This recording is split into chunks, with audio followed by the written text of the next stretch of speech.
Hello, everyone. Welcome to Jamaica 411. Thank you so much for joining me today. I'm your host, Michelle Stern.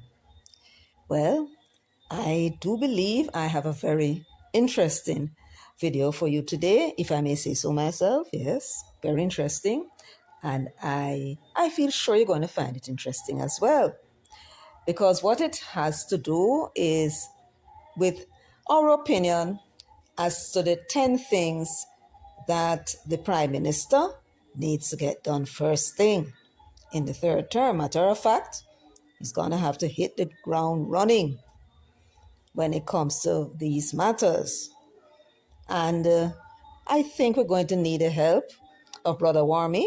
Yes, Brother Warmy, I understand you're not highly pleased with the fact that you're on the backbench, but I assure you, Brother Warmy, that is the place we in the resistance need you to be.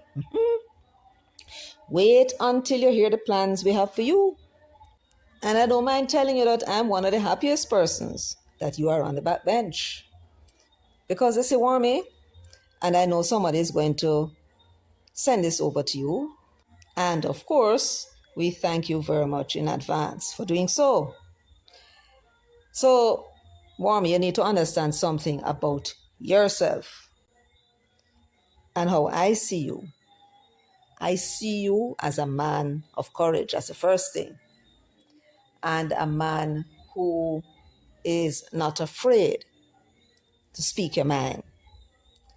And that is essential, particularly if you're going to be in the parliament. It is certainly, in my view, an essential quality and something that is missing from every single person in the parliament. And you give plenty of trouble, it is true. But then we must harness what it is that you do have. And it would appear to me that you have some amount of organizational skills. Certainly you can get people to love you. That's why you seem to be getting over 10,000 votes almost every time you go to the poll. And you may feel that that should earn you some special place in the cabinet. But you know, Warmy, I know everything you see other people have, that it is necessarily good for you.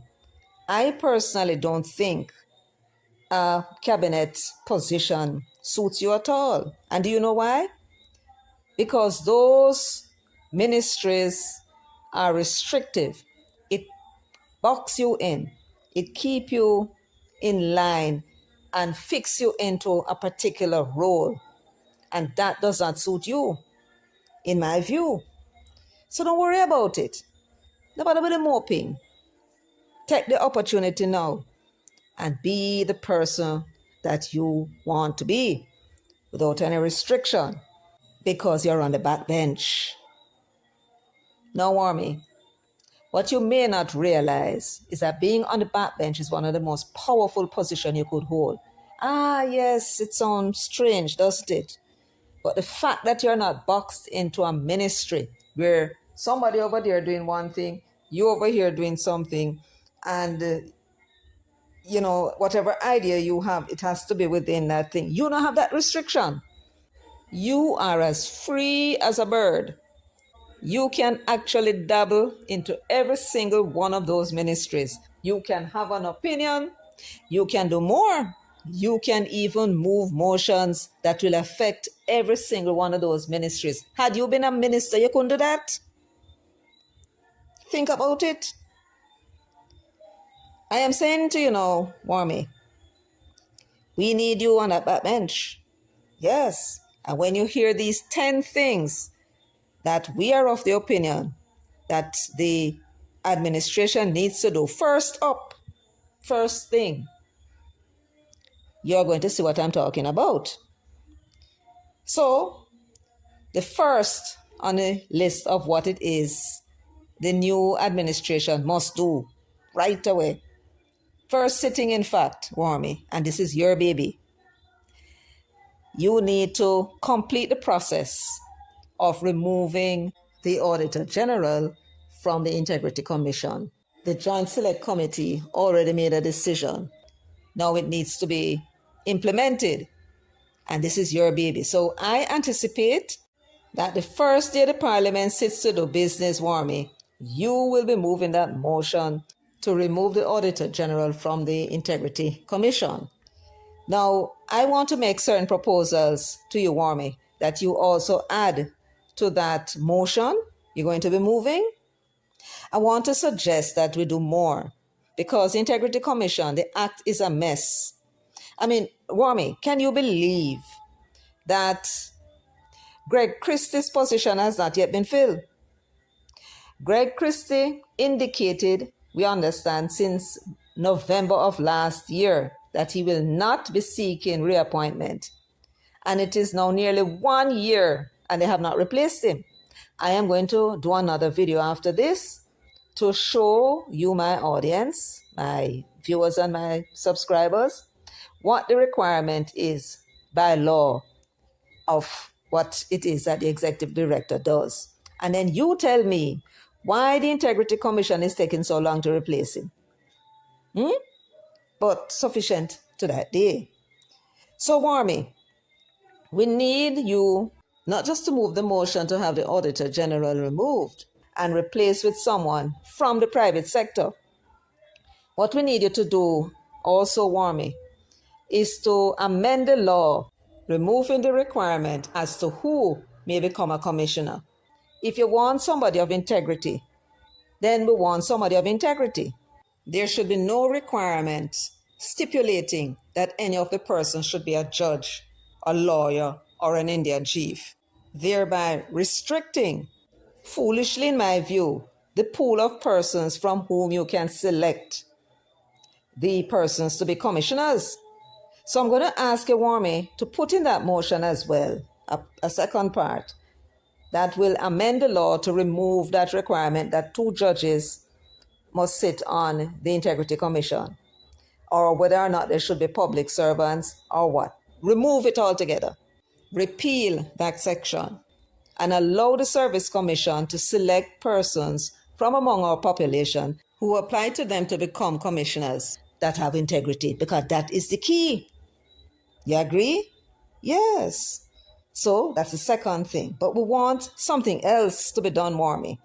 You may not be able to remove Beswick from the position because she was just appointed. Next year, Justice Hibbert will be demitting office, so you'll end up with only Beswick. So we have an option.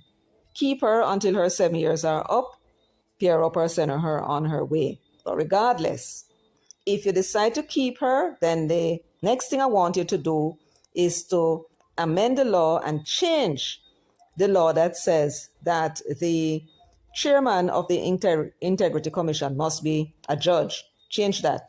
And let one of the private sector members on the commission be named chair by the Governor General. Next, there is a suggestion in this law that appears to favor retired persons. Remove that clause. That would now allow anybody in our population who feels that they are qualified to sit on the commission, apply, and the Service Commission, Public Service Commission, will have an opportunity to choose from a wider pool. That is our suggestion. Now, Warmy, this business about Greg Christie not being replaced since he left in May, that don't look good enough. There is no executive director. And you guys in the Parliament, you're going to need to call Beswick and ask her what the hell is going on. Not only is it that Greg Christie has not been replaced, but Craig Beresford demitted office, I do believe it was in July, and they have not replaced him either. I believe, Warmy, that there needs to be an amendment to the law, that where it is that the Integrity Commission fails to appoint people to fill the positions such as the executive director in a timely fashion, the law should be that the Services Commission should do the appointment instead. It cannot be at all, Warmy, that the position of executive director, which is supposed to be in charge of the day-to-day running of the Integrity Commission, that is a CEO. We have them all about the place, dime a dozen. How can it be that they can't find nobody in nearly a year? Something wrong.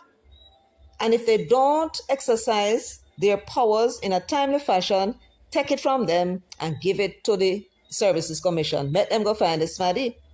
The next step, Warmy, is the matter of the employees of the Integrity Commission who are exempt from submitting statutory declarations like you, right? They are exempt, perhaps because there's nobody to submit it to. Well, here's the deal. When you complete the process of having the Auditor General removed from the Integrity Commission, you then have a requirement that the members of the Integrity Commission, those who would fall into that qualifying category, they should now submit their statutory declarations to the Auditor General's Department. Because in the law, when it comes to the auditing, the Auditor General audits the Ministry of Finance. But who audits her? Well, the Ministry of Finance audits her. So in this case, let the commissioners, as well as those who qualify under the law to submit their statutory declarations, do so to the Auditor General, while she and her staffers would submit their statutory declarations to the Integrity Commission. You follow?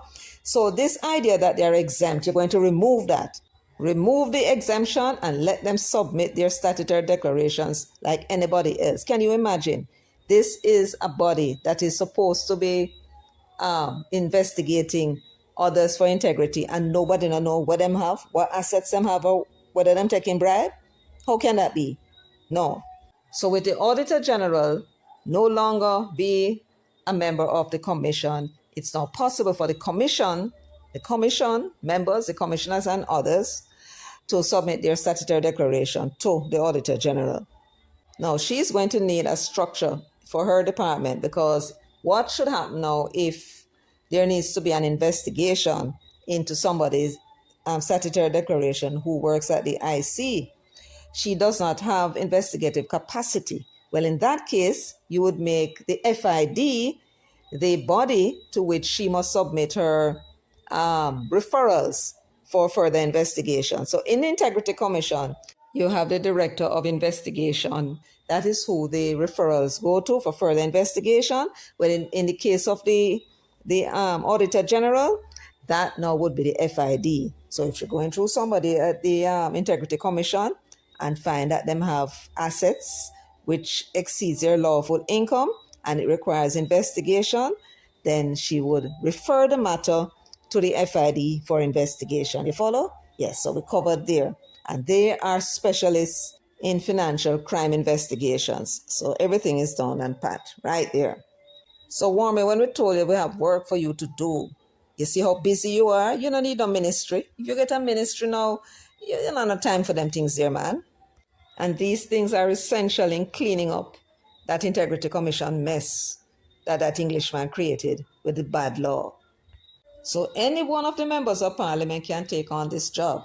I do believe I heard the Prime Minister addressing the matter, but nothing has been done so far. And this is a matter of physical addresses for Jamaica. Physical address. You have streets and numbers in the urban areas. But when it comes to the rural areas, there is no address, no physical address for most people. And that needs to change. There is no point in talking about needs and want to identify people if you don't know where to find them. So we need to create physical addresses. Every single street, lane, pathways, tracks must have a name. And every lot of land must have a number. And that would be the job now of the municipal corporations. So I would suggest that you pass in law the requirement that the municipal corporations must, ask them no question, embark on creating physical addresses, right? They need to name the streets and the properties must be numbered. And that is something that does not require anything for the parliamentarians to do more than go to the parliament, move the motion and pass the law, right? Not going to cost the government anything to do that until they're ready to put up the street signs. Now, what is the benefit of that? Yes, it is easier to find people. Also, people can be reached far easier. Put them in GPS and you find them. And also it would help in terms of security. If the people need help and they call the police, they can put in their address and drop it in the GPS and bam, they find the people easily, right? As it is now, you live up Lancewood. Where in Lancewood you live? Oh, near Mass Cheke.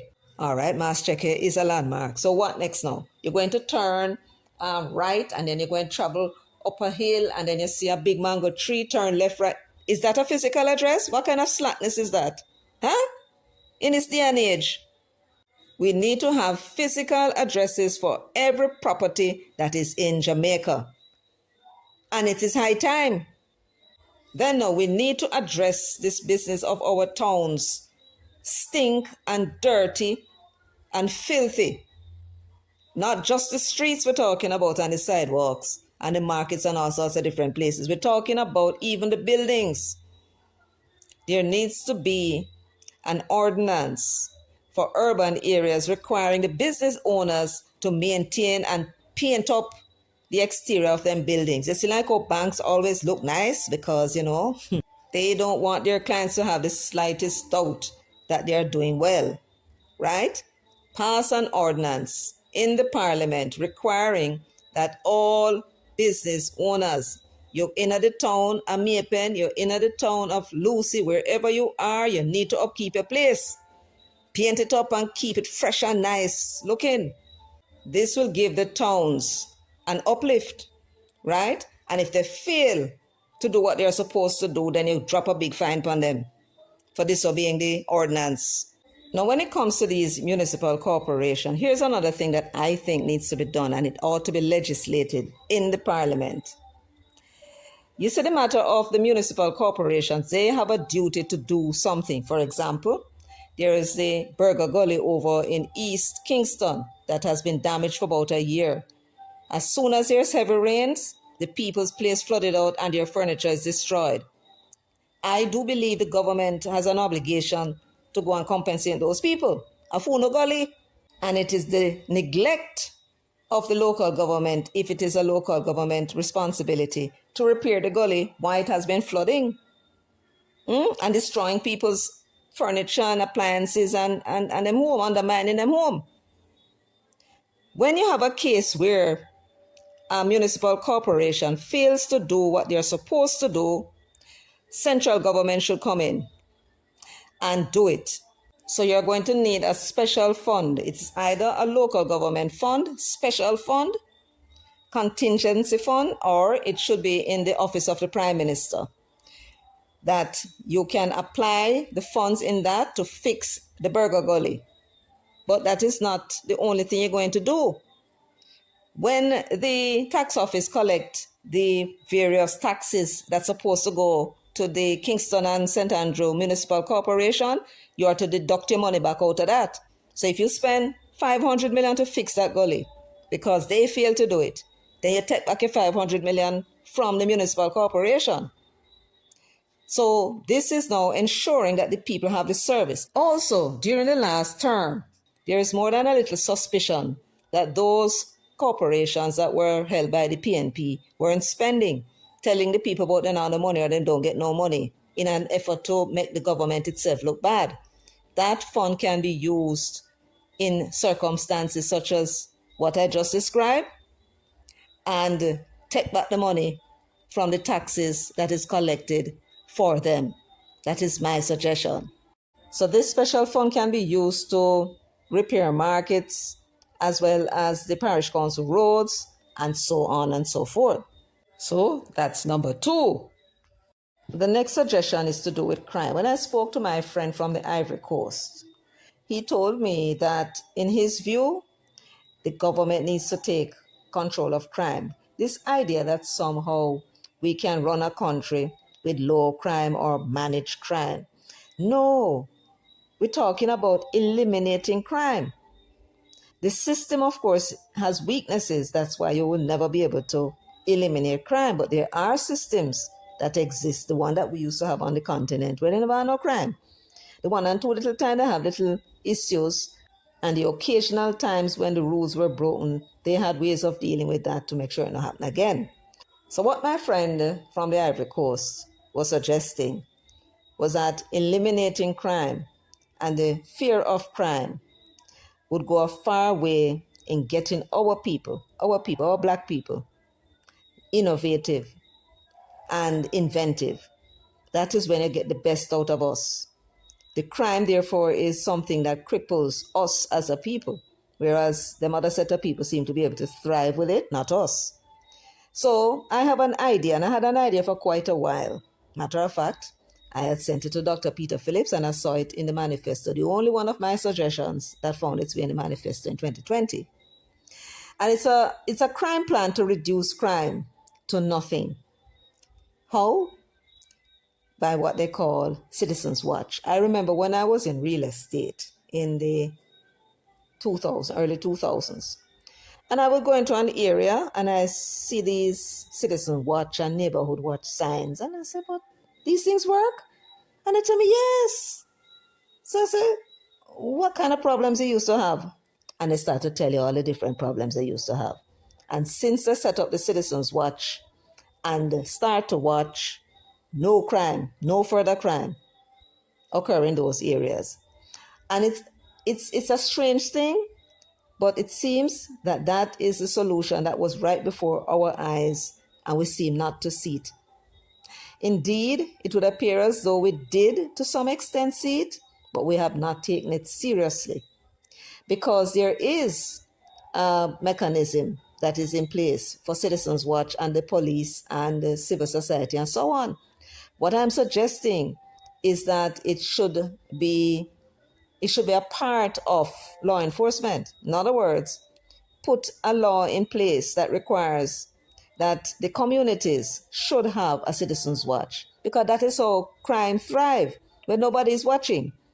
In any environment that you're in where the people are watching, are on the lookout, that is the one place that you don't see crime.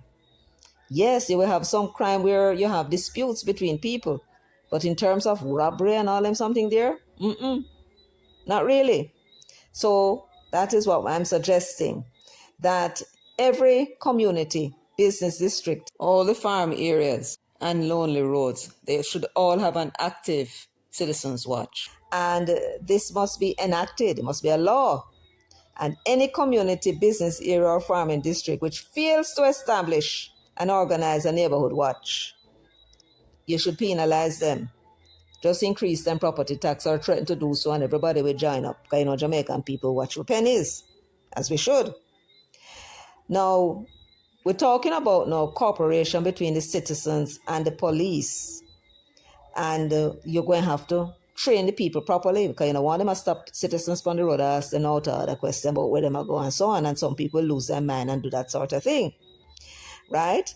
So what are we recommending? We are recommending that each Citizens Watch should be registered with the company's office, and there should also be established an authority for the Citizens Watch. Something like that. And that would now entitle the groups, the various associations, to a stipend for the watchers and the community security. So this is the incentive.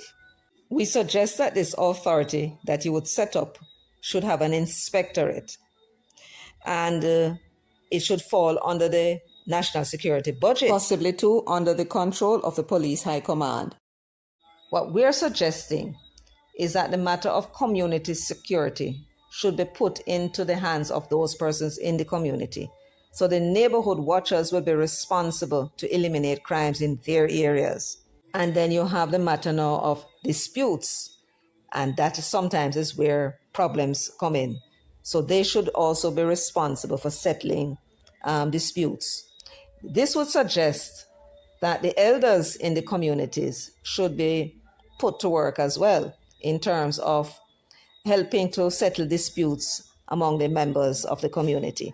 So this particular crime plan to introduce structured neighborhood watch in every community and business district as well as farm, that would supplement our national security effort to remove crimes from our midst. And then we will also have a local dispute resolution by the elders in the communities, meeting with people and trying to help them to sort out their differences in terms of disputes. This is not new to us. That's what we used to do on the continent before these white people come and meddle with us. On the continent, it's called the eldership system. What we'll be doing here in Jamaica with what it is that I'm proposing is empowering our elders to take charge of these communities and the security of the communities along with the other members in those communities to keep them safe, as well as those lonely spots that are between the communities.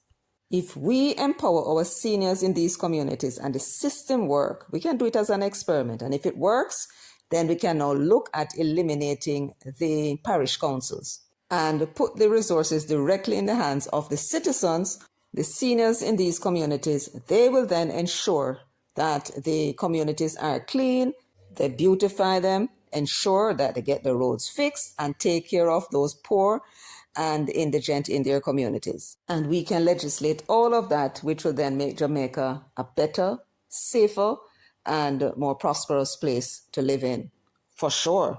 Not to mention eliminate corruption and waste. We need to go back to our roots, to what worked for us. So the third thing was a crime plan. Number 4 is something very simple, and it is to do with the GCT. There needs to be an amendment to the GCT Act that stop people from having these two-tier pricing. You go into one shop and you ask what's the price of such and such. They tell you a price plus GCT. Then you go in another shop, you ask them for the same thing, the price includes GCT. The one that is excluding GCT is trying to cheat. What they're trying to do is to give the appearance that theirs is cheaper. This should not be allowed. There should be one price. Either all prices must include GCT or the prices quoted must exclude GCT. What we recommend is that all prices that are being quoted to the public must include GCT. When they are producing an invoice, the two must be separated. You must have the basic price and then you have the GCT separate on the receipt or on the invoice. So that is number 4. So what is number 5? Well, number 5 is a matter of option and depends on whether or not the government accept our proposal for the crime plan at number 3 to establish the Citizens Watch as part of national security effort. If they are not going to look at that, then this is what we propose. The fact that the crime is going down, murder especially, is a good thing. However, I've been calling for, and I think it needs to be done, we need to know what measures, which one of the measures that the government implemented is responsible for the murder rate going down. And a study needs to be commissioned, in my view. And so I was suggesting for quite some time now that the government commission the University of the West Indies, whichever one of them, to do a study and find out which one of the measures worked and then put money into that measure, and you will see the crime going down even further. So that is number 5. What is number 6? Number 6 is about elections. We have been complaining in this country and wondering at the low voter turnout. We have more people going on the voters list because basically people are applying for the voter ID, not necessarily because they want to vote, but it's the only ID, official ID that they can get that is free. All the other IDs they have to pay for. They have to pay to get a passport and they have to pay to get a driver's license. And most young people, when they come out of school, they don't have no money to do all them things, they go get the free one. However, it does give them the opportunity to vote whenever there's an election. But I'm of the view that there are 2 things that may contribute to the low voter turnout. The first one, I do believe, is the fact that many of the electors live far away from the polling clusters. Where I was in exchange, I was a mile from the polling cluster, which is the school, the primary school. Now, there are persons who are probably further away. And what has been happening is that the electors would need to be transported, many of them. And if they don't have their own car or can arrange with somebody to come, right, then they may not vote. What has been happening is that the political parties, they have been transporting their people. Make sure that them go to the polling station if nobody else does. And then what you find then is that some of the electorates are being transported, and those who don't have no means or no friend, they have to make their way. And that may seem like too much for some persons to spend money just to go vote. They allow other people to make the decisions for them. So what I would suggest to the electoral office is that you run an experiment the next time that you're going to run a by-election. Look out for a polling division that is very far from the cluster, that has extreme low voter turnout.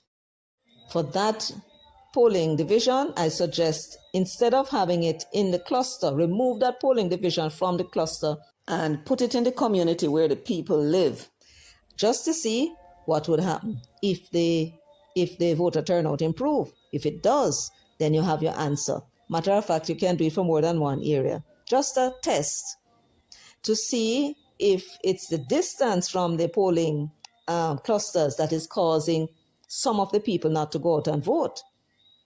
Think about that. So take the polling divisions out of the clusters and put it in the areas. Because in the past, people used to be able to, Mrs. Morrison had a polling station at her house on Ashbury Avenue.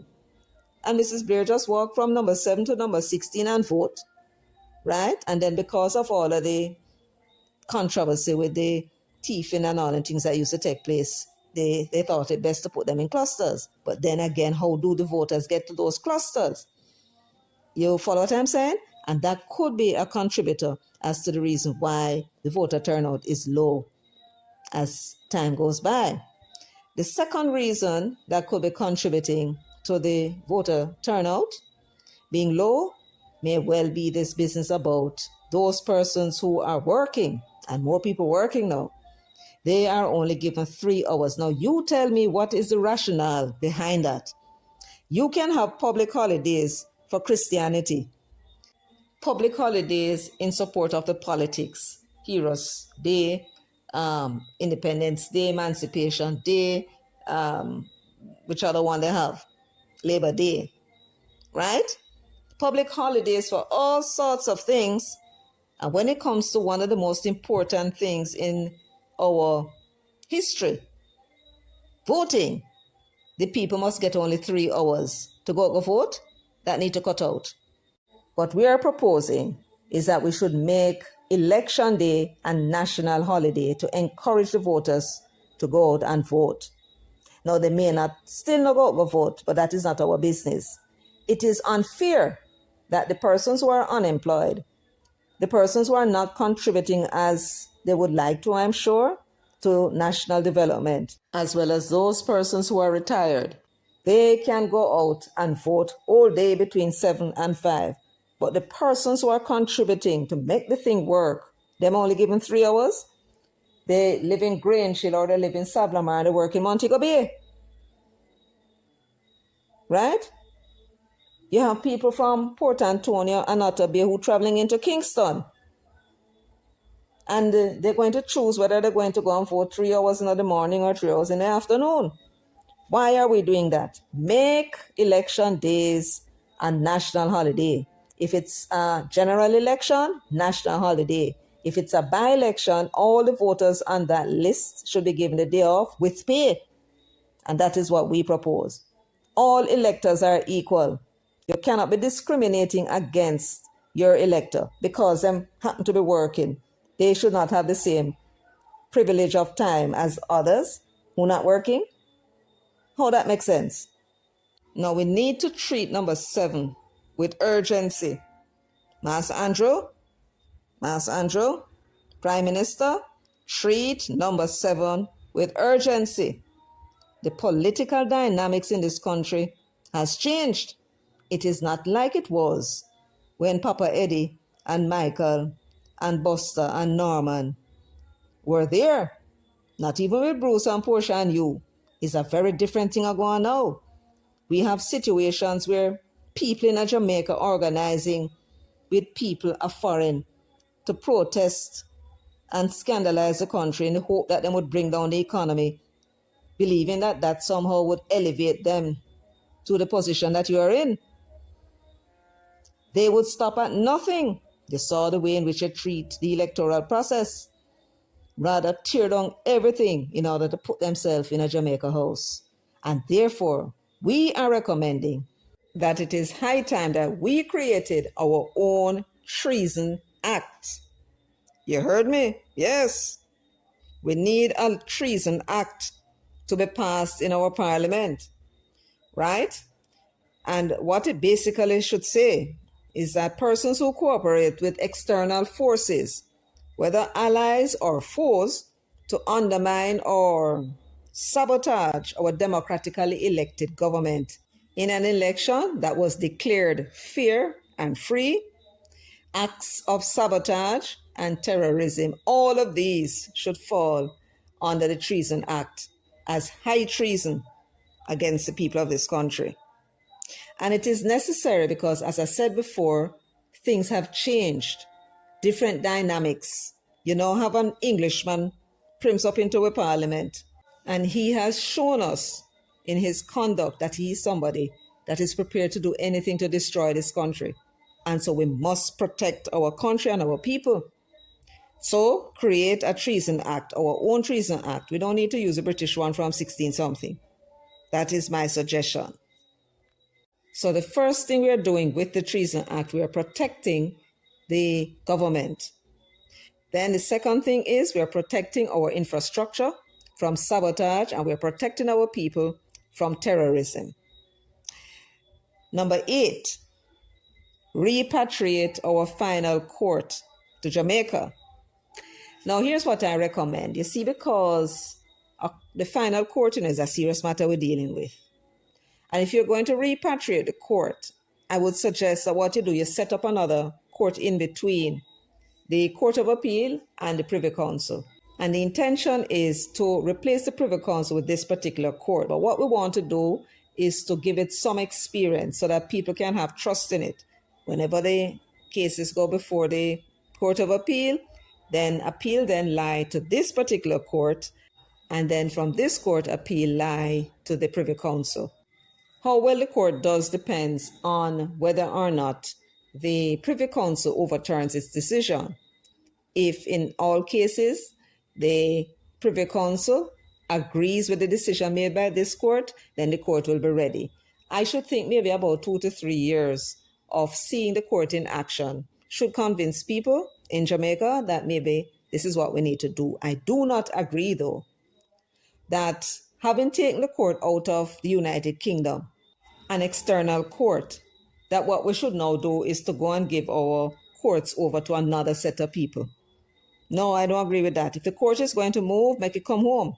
All we have to do is to go look for some good judges. They are either here in Jamaica or they might be elsewhere in the Commonwealth. We bring them here and let them be the members of the final court. That is my view. And then that now should take care of any concerns that people may have, that with our small pool of judges, we may not have the quality of judges that could sit on this particular court. Yes, we do. All we have to do is go get them from somewhere else and bring them here and let them interpret our laws the way in which they should be interpreted. That's my view. So I agree, bring home the court and operate our final court under our jurisdiction. Now, I remember during the election campaign, Kamina Johnson-Smith was speaking about our road networks and that we now have information on all of those roads. Well, here is what I would suggest at number 9 that the government needs to do. I believe that all roads, all of them, the main roads, the arterial roads, the parish council roads, the farm roads, all of the roads should be transferred under one authority. One authority. So you don't have NWA for one set of roads and then you have the parish council. No, one road authority. And that the roads should be classified and specifications should be created for the roads. And the aim is to have the roads, when constructed or resurfaced, last something in the order of 20 to 30 years. Then there is a political structure that we don't use often. We have the parishes and the towns and the districts, but we don't utilize the county structure. And so what I would suggest is that the roads should be divided into the 3 counties. So you have the roads that are within Surrey, roads in Middlesex and Cornwall. And then we can employ one of 2 options. The first one is we should contract private companies, 3 private companies, 1 for each county. And their job will be to construct and maintain the roads. And they should be given 20 to 30 year contract. For as long as you want the roads them to last for, you have to work out the logistics now, because what you will be doing is contracting with them how much it is that they can build a mile of road for based upon the specifications. And once that is done, you allocate budgets, and then they now must go fix the road then according to what they contracted. Those roads must last 20 to 30 years, which means that if the road mash up, a for them problem that to go fix. I think if we were to enter into these contracts, we may find that when they build the road stay built, because they don't want to have to go back over them again. And then we have to find the money. They are warranting the road for 20 to 30 years. That's one option.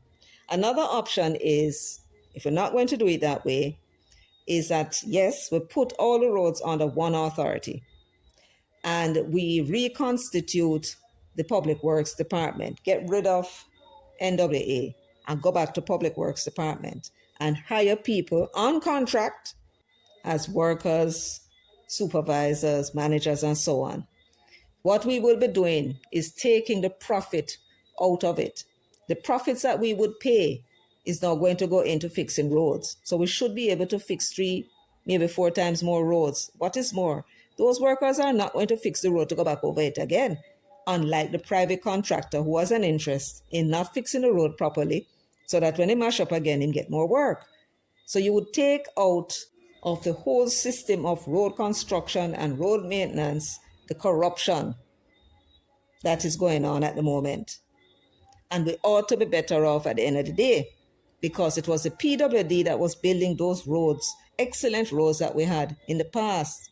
And it's only when we start to put the roads into private people's hands that we start to have the problems we're having with our roads. Build road, they can't even patch the blasted roads. And patch the road, you're driving over it, the road not fixed. Establish PWDs in each parish. Get the heavy equipment, light roller, heavy roller, and all the equipments that we need to construct and rehabilitate the roads. Right? Let the private people go find something else to do. Whole heap of opportunities in the economy right now. So they can find something else to do and make money. Take them off our roads, for goodness' sake. Number 10 is what I've been suggesting to the government for quite some time now, in order to improve tax intake and to enable persons who are in small business, those persons who are self-employed, but it's just them alone in the business, right? The taxi drivers, the hairdressers, nail technicians, and construction workers, and so on. Let the TAJ create a tax app for those small self-employed people. And it should be installed by the carriers on every phone in Jamaica, right? And that would increase the participation in the tax system, because, as I said before, the system of taxation that you have with the tax office is not for small people. Those are for people who are in business with accountants that can do all of them whole fancy things. The tax app would do simple accounting. They put in what it is that they purchase, what it is that they sell, how much profits that they make during the month, and at the end of the month, it calculates how much taxes should be paid. And then if they have a bank account, and you should try and make it easier for people to have bank accounts, it's simply draw the money out of the account. All they have to do is just press the button, pay now, and it moves from their account into the TAJ's account, and bam, just like that. They are now participating in the NIS, the NHT, and they pay education tax. This is what we suggest. So now we've come to the end. These are the 10 things that we think the government should look to do. But of course, priority should be placed on the Integrity Commission. Priority also should be placed on creating that Treason Act. Very essential. And I made some suggestions about some changes to the law respecting the electoral office, and these candidates making all kind of accusations without proof. Those should be implemented as well. They should be hauled before that body that was constituted to deal with electoral matters, to answer questions about the allegations they are making, and if they fail to provide evidence, then they should recommend them to the police to be prosecuted for creating public mischief. That is my suggestion. Repatriate our final court to Jamaica by simply setting up an intermediate court between the Court of Appeal and the Privy Council, from which appeal would lie. And that, again, is just legislation. You're going to have to find money, though, to find those judges to sit in such a high court, wherever you need to find them in the Commonwealth and Jamaica. So those were my little suggestions. I don't know what you think about them. Perhaps you have your own priorities you think the government should start implementing. Well, you can put it in the comment section so we can all have a look at it and discuss it. Anyway, folks, thank you so much for joining me. If you find this video interesting and informative, please share as well as give the video a thumbs up as well. Until next time, take very good care of yourselves and walk good.